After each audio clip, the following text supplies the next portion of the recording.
देखिए, आज की इस बहुत ही महत्वपूर्ण प्रेस वार्ता में सभी पत्रकार साथियों का बहुत बहुत हार्दिक स्वागत।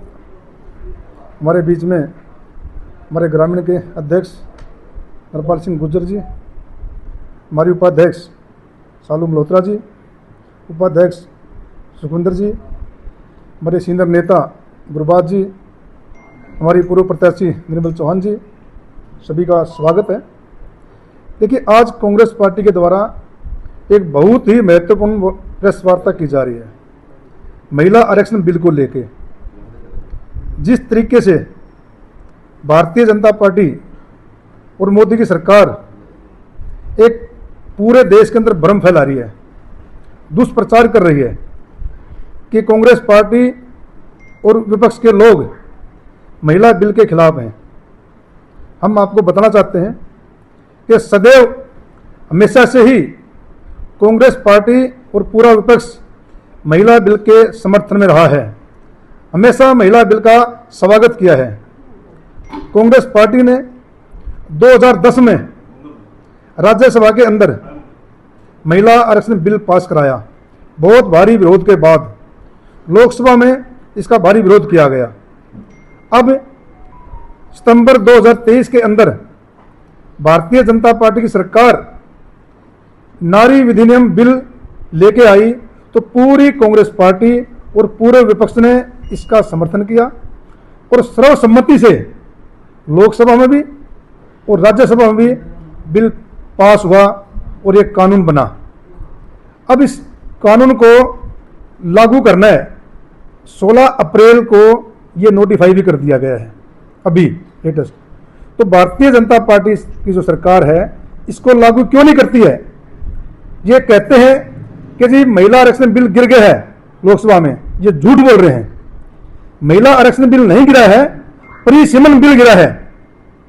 ये महिला आरक्षण बिल की आड़ में प्री सीमन बिल लेके आ रहे थे जो कि यहां लोकसभा में गिरा है और ये देश के लिए बहुत अच्छी बात हुई है। ये सरकार देश को टुकड़ों में बांटना चाहती है।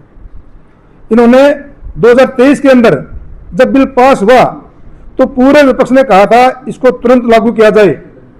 जो 543 सीटें हैं इसी के अंदर हम इसको लागू करें, लेकिन भारतीय जनता पार्टी सरकार ने उसमें शर्तें लगा दी। शर्तें क्या लगाई कि पहले सेंसेक्स होगा, उसके बाद प्री सीमन होगा, तब जाके ये महिला आरक्षण बिल लागू होगा। जबकि कांग्रेस पार्टी की मांग रही है कि महिला आरक्षण बिल को तुरंत लागू किया जाए, 543 सीट के अंदर ही लागू किया जाए। तो क्या डर है इनको? क्यों नहीं इसको लागू कर रही है? इनकी मनसा सही नहीं है। 3 दिन का स्पेशल सेशन बुला के देश का समय खराब किया गया और देश को गुमराह किया जा रहा है। चुनावी लाभ लेने के लिए यह भ्रम फैलाया जा रहा है कि कांग्रेस और विपक्ष महिला बिल का विरोध कर रहा है, जबकि ऐसा नहीं है। कांग्रेस पार्टी ने तो 1993 के अंदर निकाय चुनाव में और पंचायती राज चुनाव में 33% आरक्षण महिलाओं को दे दिया था। हमेशा महिला विरोधी सरकार अगर कोई रही है तो भारतीय जनता पार्टी की सरकार रही है, ये मोदी जी की सरकार है। कांग्रेस पार्टी की तो आज भी मांग है कि इसको आज से लागू किया जाए। जो पोजीशन आज की है 543 के अंदर 181 सीट बनती है, अब दीजिए ना महिलाओं को। हम पुरजोर मांग करते हैं कि 543 के अंदर ही 2029 में चुनाव कराया जाए और महिला आरक्षण बिल लागू करके चुनाव कराया जाए। लेकिन इन्होंने महिलाओं से कोई लेना नहीं है।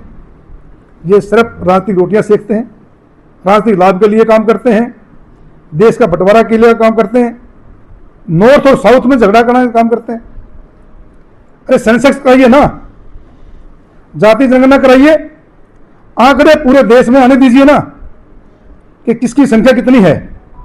उसके आधार पे आगे आप प्री-सीमन करिए ताकि लोगों को पता लगे भी किसकी संख्या कितनी, जिसकी जितनी संख्या उसकी उतनी भागीदारी। लेकिन ये सरकार जातीय जनगणना से भाग रही है, सेंसस से भाग रही है और धक्के से अपने फायदे के लिए प्री-सीमन लागू करना चाहती है। जैसे इन्होंने आसाम में किया, जैसे इन्होंने जम्मू कश्मीर में किया, अपने तरीके से बाउंड्री बना के चुनावी लाभ लेने की कोशिश है और ये देश के संघीय ढांचे पर प्रहार है।